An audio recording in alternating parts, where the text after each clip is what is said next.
Olá, nós estamos no capítulo 3 em nossa leitura do Evangelho de João. No último vídeo nós chegamos até o versículo 21 e hoje continuamos aqui a partir do versículo 22 até o final do capítulo 3. Nós vimos até o versículo 21 uma conversa entre Jesus e Nicodemos. E essa conversa nos falou bastante sobre conhecer quem é Jesus. Nicodemos diz para Jesus que ele sabe quem é Jesus. E nós vimos que Jesus diz para Nicodemos: você não sabe nada, você precisa nascer de novo. E Jesus então vai falando, vai discorrendo sobre aqueles que nascem de novo. E os que nascem de novo são filhos de Deus e têm vida eterna. Diz que Deus amou o mundo de um jeito tão fantástico que deu justamente o seu Filho para que todos esses que creem em Jesus Cristo tenham, de fato, vida e vida eterna. Uma vida que nunca mais acaba. E graças a Deus por isso, não é? E a partir do versículo 22, nós temos uma conversa entre João e seus discípulos. E nessa conversa, João, agora o Batista, continua falando sobre quem é Jesus. Nessa conversa, ele continua falando que nós que cremos em Jesus recebemos vida eterna. Então vem, o convite você já conhece. Vamos ler a Bíblia juntos. Evangelho de Jesus Cristo, escrito pelo apóstolo João, capítulo 3, a partir do versículo 22. Depois disto foi Jesus com seus discípulos para a terra da Judeia. Ali permaneceu com eles e batizava. Ora, João estava também batizando em Enom, perto de Salim, porque havia ali muitas águas, e para lá concorria o povo e era batizado. Pois João ainda não tinha sido encarcerado. Ora, entre os discípulos de João e um judeu, suscitou-se uma contenda com respeito à purificação. E foram ter com João e lhe disseram: Mestre, aquele que estava contigo além do Jordão, do qual tens dado testemunho, está batizando, e todos lhe saem ao encontro. Respondeu João: O homem não pode receber coisa alguma se do céu não lhe for dada. Vós mesmos sois testemunhas de que vos disse: Eu não sou o Cristo, mas fui enviado como seu precursor. O que tem a noiva é o noivo. O amigo do noivo que está presente e o ouve, muito se regozija por causa da voz do noivo, pois esta alegria já se cumpriu em mim. Convém que ele cresça e que eu diminua. Quem vem das alturas certamente está acima de todos. Quem vem da terra é terreno e fala da terra. Quem veio do céu está acima de todos e testifica o que tem visto e ouvido. Contudo, ninguém aceita o seu testemunho. Quem todavia lhe aceita o testemunho por sua vez, certifica que Deus é verdadeiro, pois o enviado de Deus fala as palavras dele, porque Deus não dá o Espírito por medida. O Pai ama ao Filho e todas as coisas tem confiado às suas mãos. Por isso, quem crê no Filho tem a vida eterna. O que todavia se mantém rebelde contra o Filho não verá a vida, mas sobre ele permanece a ira de Deus. Oi, eu gravei ontem esse estudo do Evangelho de João e estou aqui agora editando o vídeo. Que surpresa eu tive quando eu vi que a câmera à minha frente estava desligada. E eu fiquei todo o tempo, igual um bobão, olhando para uma câmera desligada, né? Eu ia tentar regravar e tal, mas daí eu vi que eu disse que no encontro entre Jesus e Nicodemos achava que sabia tudo. E Jesus disse para ele: rapaz, você não sabe nada. E não tem expressão melhor do que mostrar um cara que não sabe nada, um cara que acha que sabe tudo, do que mostrar um cara olhando para a câmera que ele acha que está ligada, né? Que está gravando e está desligadinha e ele não está gravando nada. Então eu tinha, graças a Deus, a câmera lateral, a câmera que geralmente eu uso para mostrar eu escrevendo aqui no computador, né? E vou ficar com a imagem dela aí por alguns minutos. Acho que vai ser uns 8, 9 minutos de vídeo que nós temos aí, que não temos a imagem da frente, assim como você viu na abertura. Mas logo passa, viu? Logo vem. O texto fala que importa que Jesus apareça, não eu, então vai ficar essa imagem aí, mas certamente quem precisa aparecer nessa história está aparecendo. Que Deus fale com você nesse estudo. Um grande abraço. Um texto muito conhecido, né? Certamente você já tinha ouvido a passagem que ele cresça e que eu diminua. E essa passagem que todos nós conhecemos, um trecho muito conhecido da Bíblia por todos, mostra justamente como esse texto fala da supremacia de Jesus. O importante é que Jesus cresça, o importante é que Jesus apareça, o importante é que a glória de Jesus resplandeça, o nome de Jesus seja notado, seja divulgado, e não o nome dos agentes que ele usa, e não o nome de seus servos. João se põe aqui como aquele que não é o principal, se põe aqui não como o noivo, como o amigo do noivo, e que fica muito feliz quando o noivo aparece para sua noiva, quando o noivo se manifesta. Ele está aqui justamente para isso, é para manifestar a glória do noivo. João Batista já disse anteriormente que ele vem justamente para preparar o caminho do Senhor. Então vamos voltar ao texto e ver como esse texto nos mostra a grandeza de Cristo e como ele aponta para o que eu e você temos que fazer como servos de Jesus. O texto está se referindo à conversa que Jesus teve com Nicodemos, né? Então, depois destas coisas, o que aconteceu? Jesus foi com seus discípulos para a terra da Judeia e ficou lá com os discípulos e lá batizava. E desse pequeno trecho eu já quero chamar atenção para duas coisas. A primeira é que Jesus já estava na região da Judeia. Jesus estava em Jerusalém, que é região da Judeia. Ele se encontrou com Nicodemos lá.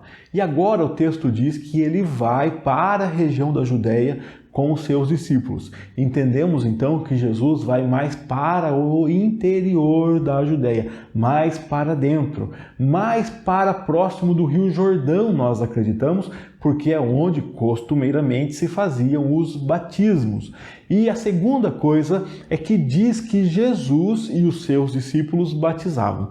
Nós encontraremos lá no capítulo 4 a informação de que Jesus não batizava ninguém. Eram os discípulos de Jesus que batizavam. Mas aqui no capítulo 2 nós estamos vendo João, o evangelista, o narrador dessa história, contar para nós que Jesus e os seus discípulos, ou seja, aquela equipe, batizava pessoas. E muitas pessoas iam até onde Jesus e os seus discípulos estavam para serem batizadas.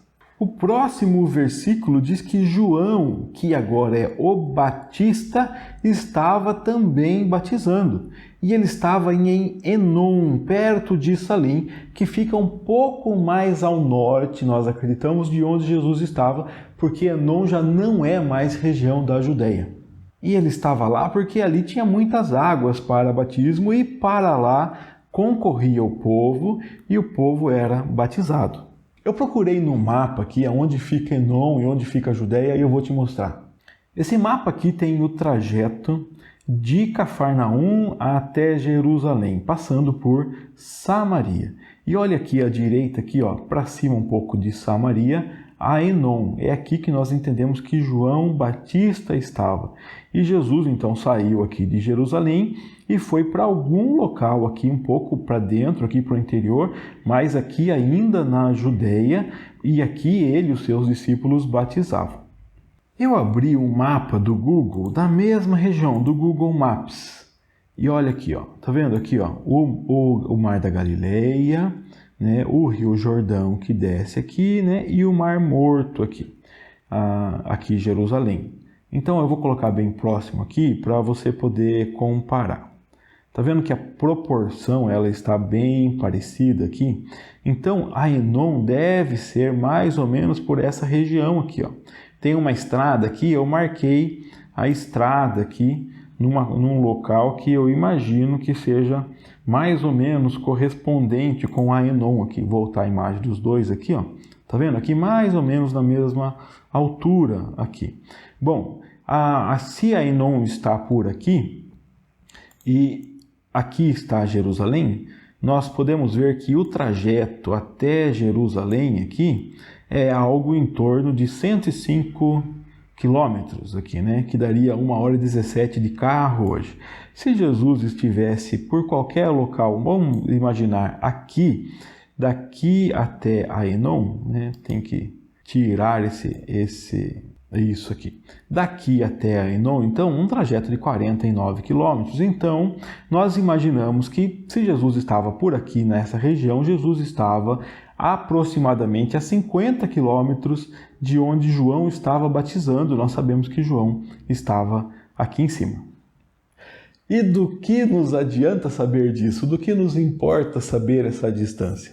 É só para que você possa entender a conversa que vem a seguir. A seguir, os discípulos de João Batista vão chegar para João Batista e vão falar do que viram Jesus fazer. Então nós imaginamos que eles viram por aqui por baixo o que Jesus estava fazendo e correram cerca de 50 quilômetros para falar para João Batista o que eles viram Jesus fazer. Então nós vimos que Jesus batizava e que João também batizava o povo que para lá corria, né? E aqui João Evangelista está nos contando que isso aconteceu porque nesse período João Batista ainda não tinha sido preso. Então aconteceu uma história aqui que João Evangelista está nos contando. Entre os discípulos de João e um judeu, esses dois personagens aqui, né, o judeu e os discípulos de João, estavam discutindo. Olha, surgiu uma contenda, suscitou-se uma contenda entre eles, uma discussão. E eles estavam discutindo com respeito à purificação. Quando falamos do batismo de Jesus, quando falamos do batismo de João Batista, lá no capítulo 1, nós falamos um pouco sobre o fato do batismo praticado por João Batista não ser o batismo cristão. As pessoas que eram batizadas por João Batista não se tornavam cristãs a partir do batismo.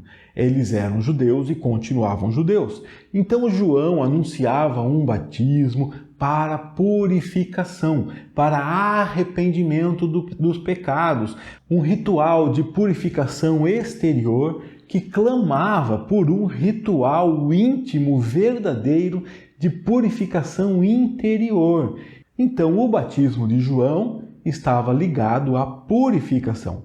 E é muito possível que esse judeu estivesse discutindo com os discípulos de João Batista justamente sobre a purificação, a respeito da purificação, porque ele estava vendo outra pessoa ou outra equipe também praticar o batismo e praticar a purificação. Então, qual é que vale? Imaginamos que essa discussão teve a ver com Jesus. Porque primeiro foi dada a informação de que Jesus batiza, depois a informação de que João batiza e a informação de uma contenda. E essa contenda deve ter surgido por causa dessa concorrência aí. Jesus batiza e João Batista batiza. E foram ter com João. Quem? Os discípulos de João certamente, e talvez esse judeu junto, mas os discípulos dizem para João, disseram. Por que os discípulos? Porque chamam ele de mestre. Mestre, aquele que estava contigo além do Jordão, aquele do qual tens dado testemunho, esse um aqui, está batizando. E todos lhe saem ao encontro. Nós percebemos aqui claramente o tom de agressão.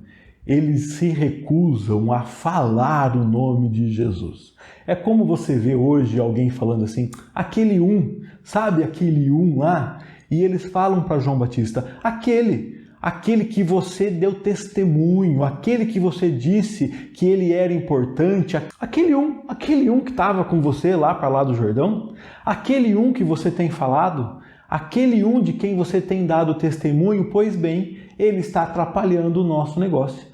Porque todo mundo está correndo para ele, ao invés de vir para nós. Parece-nos que este é o tom dos discípulos de João Batista.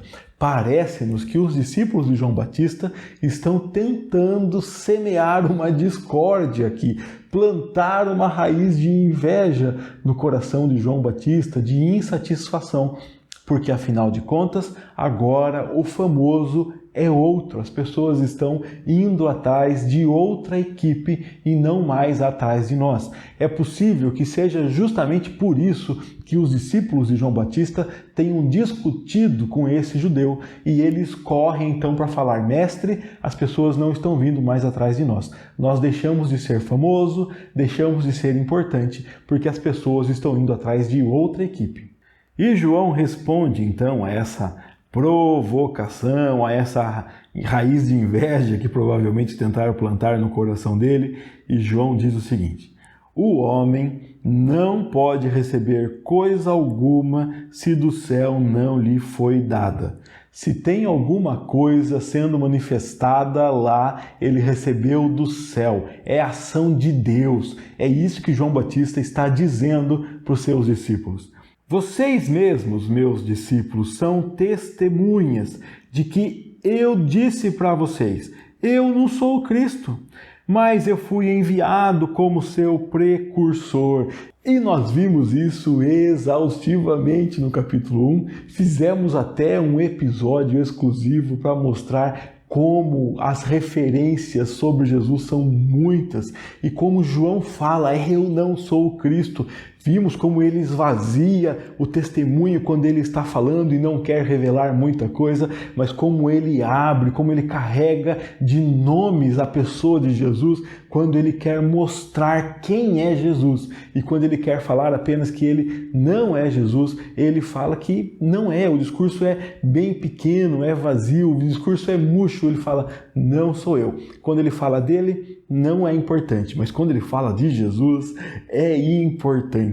Então João está falando: vocês viram isso? Vocês me ouviram falar: eu não sou o Cristo, eu vim para anunciar do Cristo, eu não sou importante, eu vim para anunciar o importante, eu não sou famoso, eu vim para proclamar a fama dele, a glória dele, a maravilha dele, para proclamar as virtudes dele, por isso eu vim, famoso é ele.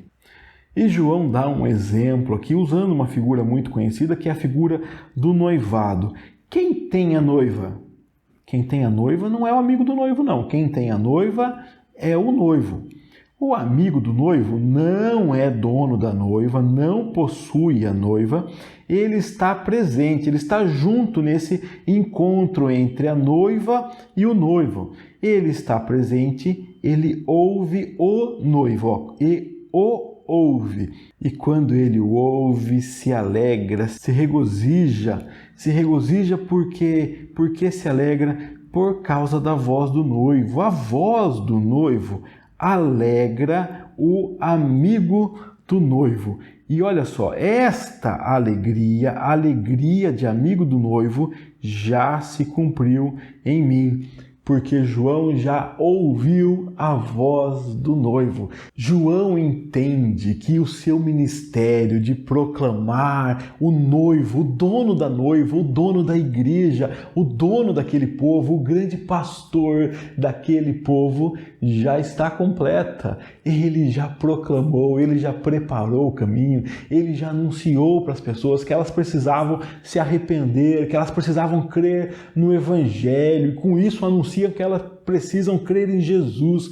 Ele já olhou para o Cordeiro de Deus, ele já disse: esse é o Cordeiro de Deus que tira o pecado do mundo. Eu já vi o noivo, a minha alegria já está completa. Agora é muito bom, é necessário, convém que ele cresça e que eu diminua. Olha como João mina essa discórdia que parece querer surgir ali. Ele está crescendo? Ele está famoso? Muito bem, é isso mesmo, convém que ele cresça. As pessoas não estão percebendo mais o meu nome, não estão me notando, não estão chamando por mim, não estão me seguindo, convém que eu diminua.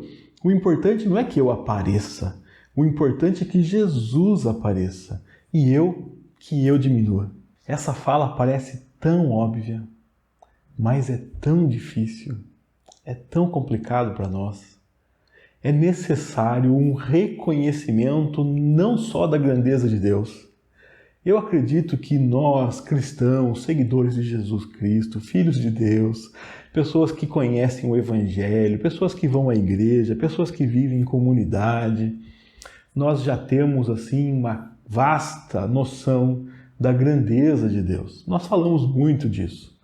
Por mais que a sua vida possa até não demonstrar essa noção da grandeza de Deus, a minha vida pode também falhar muito em demonstrar isso, mas pelo menos teoricamente nós sabemos responder para qualquer pessoa que Deus é grande. Agora, saber que eu sou pequeno, aí é o nosso problema. Nós também falamos, mas trazer isso para a prática, ser humilde, humildade é uma coisa tão difícil. Humildade é tão difícil que às vezes ela aparece no nosso discurso falsamente. Às vezes ela aparece até nas nossas ações falsamente. Se tem uma coisa que eu entendo que os cristãos são provocados a falsificar é a humildade. Porque nós vemos claramente na Bíblia que temos que ser humildes. E quando não somos, às vezes buscamos manter pelo menos um discurso humilde. Infelizmente, essa passagem de João deve mostrar para nós da importância, não apenas de reconhecermos a grandiosidade de Cristo, mas da importância de concordarmos com a nossa insignificância, da importância de assumirmos que a história não gira em nosso redor, que não somos marcadores da história, que nós não vamos causar uma modificação eterna nessa história, não, mas é que nós somos seguidores daquele que causa o marco eterno da história e que o importante é que ele cresça. Esse episódio, esse pensamento, essa reflexão de que eu diminua e que ele cresça, me faz lembrar de uma música. E eu vou deixar aqui hoje uma indicação de outra música. A música é A Oração dos Arrais. Eu vou deixar o link aqui nas descrições do vídeo para você ouvir essa música com atenção. E o trecho dessa música que me faz lembrar é esse aqui, ó. Torne o meu sofrimento em testemunho. Me esvazie de mim e deste mundo. E que o meu nome morra com o meu corpo. E que o nome de Cristo permaneça em tudo. Que consciência, né? De que o meu sofrimento ele deve servir para testemunho de outras pessoas. Assim como eu e você aprendemos com tantos testemunhos de sofrimento na Bíblia, não é? Aprendemos com histórias terríveis, mas aprendemos a confiar em Deus. Com histórias de prisões, com histórias de açoites, com histórias de privações, com tantas histórias, com histórias de rejeições, nós aprendemos quem é Deus, aprendemos a confiar em Deus. Pois bem, que o meu sofrimento seja um testemunho, que Deus faça isso. Então não é para me livrar do sofrimento, mas para usar os meus sofrimentos para proclamar o nome de Cristo e que Ele cresça e que eu diminua. O outro pedido que a música traz é me esvazie de mim, me esvazie deste mundo e que o meu nome desapareça, morra com o meu corpo. E que o de Cristo permaneça. Nós somos desafiados aí pelos coachings da vida, né? Pelas pessoas que falam de projeção, de planejamento. Somos desafiados a fazer planos para que o nosso nome fique ao longo da história. Eu quero que o nome de Cristo fique ao longo da história. E se tudo que eu fizer aqui não divulgar o meu nome, mas divulgar o nome de Cristo, tá muito bom, tá perfeito. Porque importa que eu diminua, importa que Cristo apareça, que Ele cresça. Tenta aplicar isso na sua vida. Aplicar o que João disse, o que os irmãos dos Arrais aqui expuseram e colocaram na música deles aqui. Que Cristo apareça. Olhe para a sua história, olhe para o que você produz e vê o quanto disso aponta para Cristo.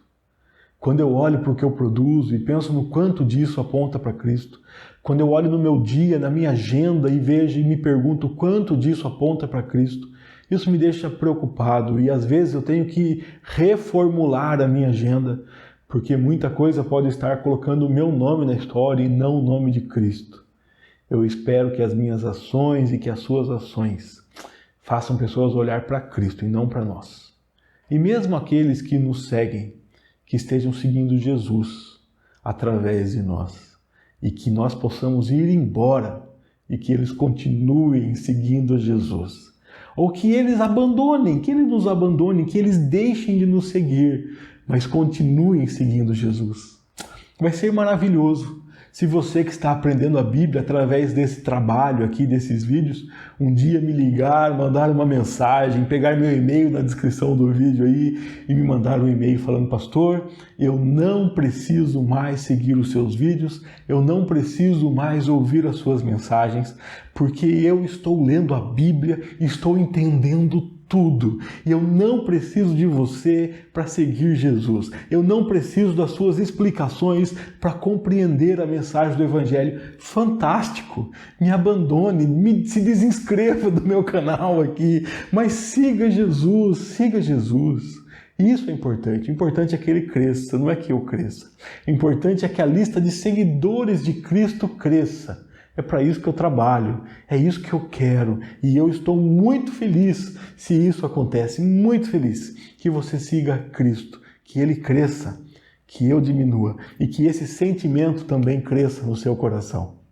Nesse próximo texto, eu acredito que é João Batista quem continua falando, embora haja alguma divergência entre alguns comentaristas. Eu entendo que é João Batista porque não temos nenhum indício de que voltou a ser o evangelista ou que não poderia ser João Batista. Ele traz, sim, revelações muito profundas a respeito de Jesus Cristo. Revelações maiores até do que João Batista já falou.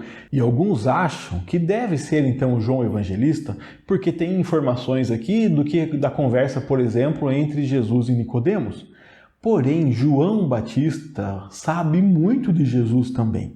João Batista, antes de ver Jesus, teve uma conversa com Deus e Deus disse para ele sobre quem apareceria, sobre quem ele veria o Espírito Santo descer. Depois teve momentos com Jesus. João Batista é o precursor de Jesus. Então ele prega a mensagem que ele recebe de Deus sobre Jesus. Depois se encontra com Jesus. Eu entendo que é muito possível e provável que essas palavras aqui sejam também de João Batista, por isso assim as considero. Vamos ver? Quem vem das alturas certamente está acima de todos. Olha como esse discurso tem a ver com o que o João Batista acabou de dizer aqui. Ele é maior que eu, que ele cresça e que eu diminua. Porque João Batista continua explicando então aos seus discípulos por que é importante que o nome de Jesus cresça, porque ele já está acima, porque ele já veio de cima, ele vem das alturas. E quem vem da terra é terreno. E aqui João Batista fala dele, fala da terra. Quem veio do céu está acima de todos. E além de estar acima de todos, ele testifica. E testifica o quê? Testifica o que viu e testifica o que ouviu. É isso que Jesus testifica. Esse discurso nós já vimos presente na conversa entre Jesus e Nicodemos, sobre Jesus ter vindo do céu e testificar, contar agora para Nicodemos do que viu e do que ouviu. E mesmo assim, vocês não acreditam em mim, é o que Jesus fala. E olha o que João Batista está dizendo aqui, ó. Mesmo assim, ninguém aceita o seu testemunho. E no Evangelho de João, nós veremos nos capítulos seguintes, no capítulo 6, no capítulo 10, nós veremos uma conversa muito ruim. É Jesus falando para pessoas que elas não acreditam, que elas não aceitam. Jesus fala sempre lá no capítulo 10, vocês não entendem quem eu sou, vocês não são das minhas ovelhas. Olha que discurso triste, duro, difícil, né? Eu estou lembrando daquele discurso para falar que o discurso aqui de João Batista com os discípulos dele é mais ou menos esse. Ele está falando assim, olha, Jesus tem um discurso divino, porque ele veio do céu, ele viu, ele fala do que ele viu, ele fala do que ele sabe, ele fala das coisas de Deus, porque ele veio lá do alto e ele está acima de todos. Mesmo assim, alguns não creem. E os discípulos de João Batista creem ou não? Ele está falando para pessoas que não creem. João Batista está chamando a atenção dos discípulos dele, falando assim: olha, vocês estão preocupados achando que ele é igual a mim? Vocês não creem que ele é o Filho de Deus? Vocês não creem que ele é o Cordeiro de Deus que tira o pecado do mundo? Vocês não viram eu falando que ele sim é o Cristo? Então vocês deviam crer nele. Ele é maior que eu. Mas quem aceita o testemunho? Quem aceita o testemunho de Jesus certifica que Deus é verdadeiro. Quem aceita o testemunho de Jesus concorda que Deus é verdadeiro.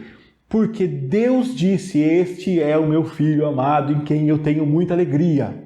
E quem olha para Jesus e reconhece que Ele é o Cordeiro de Deus, que Ele é o Cristo, o Salvador, o Messias, o Deus encarnado, está simplesmente dizendo assim: realmente Deus disse a verdade. Deus disse que mandaria o Messias e mandou. Olha aqui, Deus visita seu povo, Deus salva seu povo.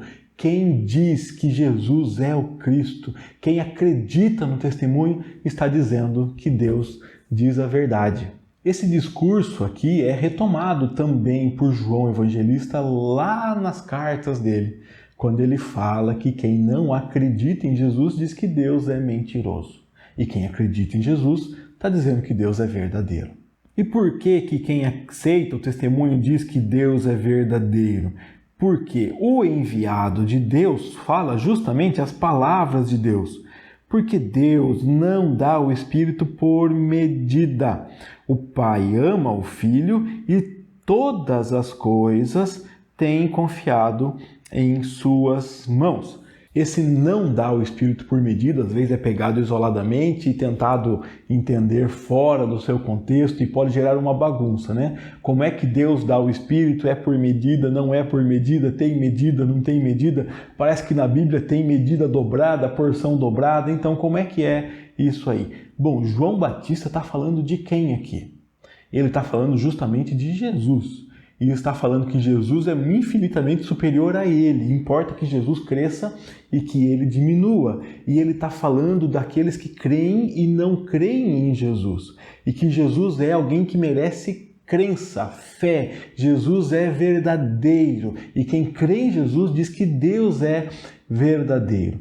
Pois bem, Deus o Pai, confiou a Jesus todas as coisas. E se João Batista tinha uma porção do Espírito para cumprir uma determinada tarefa, Jesus não tem uma porção limitada do Espírito. Jesus tem o Espírito totalmente, integralmente, inteiramente, sem medida controlada. Por isso João Batista fala que Deus não dá o Espírito por medida, mas o Pai confiou todas as coisas às mãos do Filho. Por isso, porque o Filho tem controle sobre todas as coisas, o Filho tem totalmente a medida do Espírito Santo, a presença do Espírito, por isso, quem crê no Filho tem a vida eterna. E aqui é o discurso que Jesus disse para Nicodemos, e depois que Nicodemos para de falar, Jesus desenvolve o versículo que todo mundo aprendeu a decorar, né, desde criança, porque Deus amou o mundo. Para quê? Para que aquele que crê em Deus tenha o quê? Vida eterna. Então é o que ele está dizendo aqui no versículo 36. Por isso, quem crê no Filho tem vida eterna. E aqui é certamente a grande notícia. João está falando para os discípulos dele: vocês vão ficar aí duvidando de Jesus, questionando o que Jesus está fazendo, ou vocês vão crer em Jesus? Vocês não entenderam ainda, vocês ouviram eu falar de tudo que ele é, que ele é o Cordeiro de Deus, que ele é o Messias, e vocês ainda não entenderam, vocês ainda não creem. Quem crê tem vida eterna. E aí, você que está me ouvindo, você entendeu quem é Jesus? Se você já ouviu os vídeos aqui do canal, já assistiu, você já ouviu falar tanto de Jesus, você crê em Jesus? Você crê em Jesus? Quem crê em Jesus tem vida eterna. Não é fantástico saber que quem crê em Jesus tem vida eterna? E se você crê em Jesus, você crê em que momentos? Será que você crê em Jesus nos momentos de culto, nos momentos de domingo, nos momentos de louvor, nos momentos em que você canta? Se você crê em Jesus, você tem que crer em todos os momentos. E principalmente, você tem que demonstrar isso nos maus momentos. Lembra o que está acontecendo aqui? Os discípulos de João estão reclamando, estão chorando, estão lamentando porque eles perderam a fama. Porque as coisas não vão bem. Porque o plano não vai bem. Eles estão seguindo um mestre que chama João Batista. Se esse mestre perde o público, eles vão fazer o quê? Se o ministério desse mestre acaba, eles vão fazer o quê? Então eles estão preocupados com isso, preocupados com o futuro deles, preocupados com o trabalho deles, com o envolvimento deles. Tudo está em risco. E nos momentos onde as coisas dão errado, é a hora de mostrarmos que cremos em Deus. É a hora de nos apegarmos a Deus. Por mais que não vejamos claramente o que acontecerá amanhã, cremos em Deus.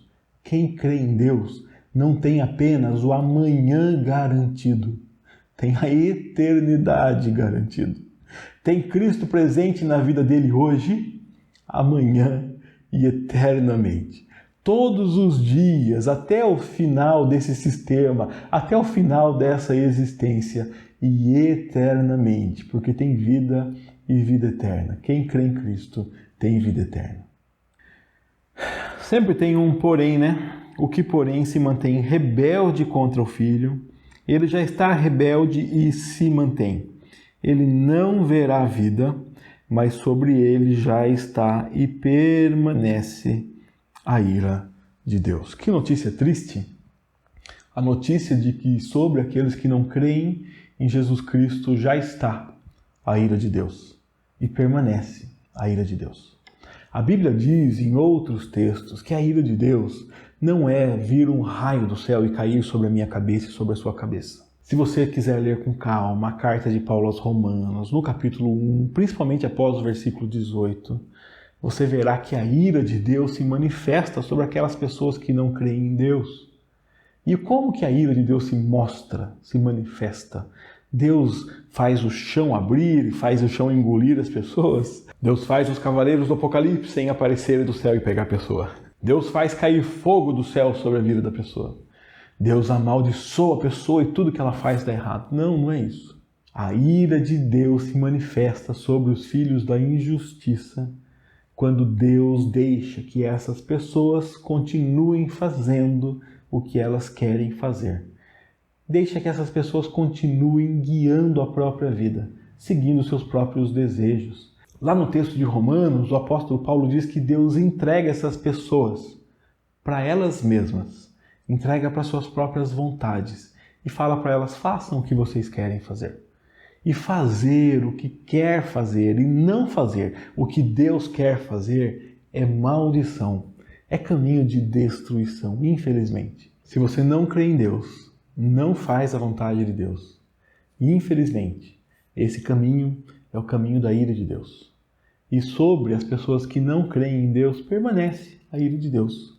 Elas continuam fazendo as próprias vontades, cumprindo os próprios planos, buscando atingir suas próprias metas, seus próprios desígnios, buscando engrandecer o seu nome, tornar o seu nome célebre, como acontece desde Babel, né?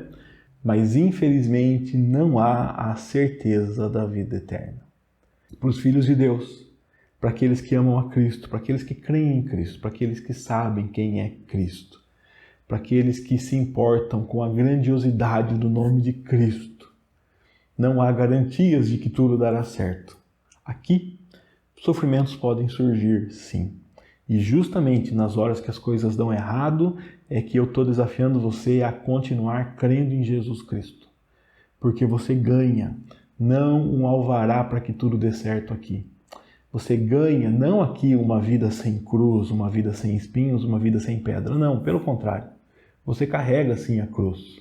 Você carrega as marcas de Cristo. Mas você tem vida e vida eterna. Que Deus reforce no seu coração que você tem vida e vida eterna. E se por acaso essa reflexão gerou alguma dúvida no seu coração, alguma incerteza, se você aí sozinho está se perguntando: será que eu tenho vida? Só tem um caminho para você. Só tem um caminho que tem vida eterna.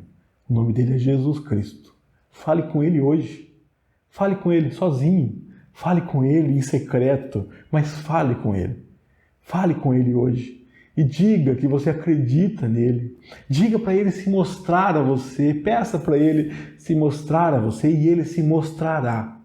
Eu acredito que Ele pode estar fazendo isso, se mostrando a você através dessa mensagem, dessa reflexão, através desses sentimentos que nasceram aí em seu coração. Pode ser um começo, ou de repente pode ser o que faltava para a sensação que já vinha crescendo em seu coração resultar hoje numa confissão de que você crê em Jesus Cristo. Eu não sei como Deus trabalha, o que Ele está fazendo e o que Ele fará na sua vida. Mas se você é filho de Deus, se você crê em Jesus Cristo, confesse isso, confesse que Ele é o seu Senhor e viva uma vida que proclama a grandeza dEle, acima da sua, que se importa mais com Ele do que com você, que se importa mais com a missão dEle do que com os seus planos. Viva essa vida e você proclamará que o grande, o poderoso, o magnífico Deus é presente na sua vida. Importa que Ele cresça, que o nome dEle fique e que nós diminuamos. Que Deus abençoe você, que Deus fale ao seu coração, que Deus se revele a você em nome de Jesus. Um grande abraço, muito obrigado por permanecer comigo aqui nesse estudo e, se Deus quiser, até o nosso próximo estudo.